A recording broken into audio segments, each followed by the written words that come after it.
The king had arisen, but he had been denied and cast out. He was about to perish. Perhaps he was already dying. Could it be the same who had been born in Bethlehem 33 years ago, at whose birth the star had appeared in heaven, and of whose coming the prophets had spoken? Artaban's heart beat unsteadily with that troubled, doubtful apprehension which is the excitement of old age. But he said within himself, "The ways of God are stranger than the thoughts of men, and it may be that I shall find the king at last in the hands of his enemies, and shall come in time to offer my pearl for his ransom before he dies." So the old man followed the multitude with slow and painful steps toward the Damascus gate of the city. Just beyond the entrance of the guardhouse, a troop of Macedonian soldiers came down the street, dragging a young girl with torn dress and disheveled hair. As the Magian paused to look at her with compassion, she broke suddenly from the hands of her tormentors and threw herself at his feet, clasping him around the knees. She had seen his white cap and the winged circle on his breast. "Have pity on me," she cried, "and save me for the sake of the God of purity. I also am a daughter of the true religion which is taught by the Magi. My father was a merchant of Parthia, but he is dead, and I am seized for his debts to be sold as a slave. Save me from worse than death." Artaban trembled.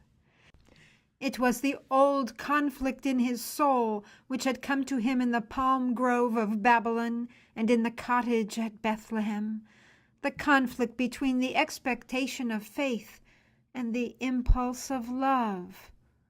Twice the gift which he had consecrated to the worship of religion had been drawn from his hand to the service of humanity. This was the third trial, the ultimate probation, the final and irrevocable choice. Was it his great opportunity or his last temptation? He could not tell. One thing only was clear in the darkness of his mind. It was inevitable. And does not the inevitable come from God? One thing only was sure to his divided heart. To rescue this helpless girl would be a true deed of love. And is not love the light of the soul? He took the pearl from his bosom.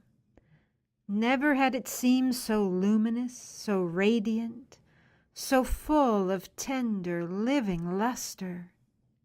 He laid it in the hand of the slave. "This is thy ransom, daughter. It is the last of my treasures, which I kept for the king." While he spoke, the darkness of the sky thickened, and shuddering tremors ran through the earth, heaving convulsively like the breast of one who struggles with mighty grief. The walls of the house rocked to and fro. Stones were loosened and crashed into the street. Dust clouds filled the air. The soldiers fled in terror, reeling like drunken men. But Artaban and the girl whom he had ransomed crouched helpless beneath the wall of the praetorium. What had he to fear? What had he to live for? He had given away the last remnant of his tribute for the king. He had parted with the last hope of finding him. The quest was over, and it had failed. But even in that thought, accepted and embraced, there was peace. It was not resignation. It was not submission. It was something more profound and searching. He knew that all was well, because he had done the best that he could from day to day. He had been true to the light that had been given to him. He had looked for more, and if he had not found it, if a failure was all that came out of his life, doubtless that was the best that was possible. He had not seen the revelation of life everlasting, incorruptible, and immortal. But he knew that even if he could live his earthly life over again, it could not be otherwise than it had been. One more lingering pulsation of the earthquake quivered through the ground.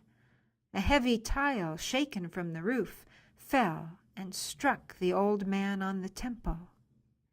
He lay, breathless and pale, with his gray head resting on the young girl's shoulder, and the blood trickling from the wound. As she bent over him, fearing that he was dead, there came a voice through the twilight, very small and still, like music sounding from a distance, in which the notes are clear, but the words are lost. The girl turned to see if someone had spoken from the window above them, but she saw no one. Then the old man's lips began to move, as if in answer, and she heard him say in the Parthian tongue, "Not so, my lord, for when saw I thee an hungered and fed thee, or thirsty and gave thee drink? When saw I thee a stranger and took thee in, or naked and clothed thee? When saw I thee in sick, or in prison, and came unto thee? 33 years have I looked for thee, but I have never seen thy face, nor ministered to thee, my king." He ceased, and the sweet voice came again, and again the maid heard it very faintly and far away, but now it seemed as though she understood the words. "Verily I say unto thee, inasmuch as thou hast done it unto one of the least of these my brethren, thou hast done it unto me." A calm radiance of wonder and joy lighted the pale face of Artaban, like the first ray of dawn on a snowy mountain peak.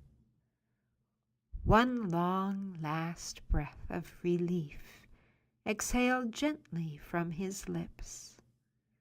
His journey was ended. His treasures were accepted. The other wise man had found the king.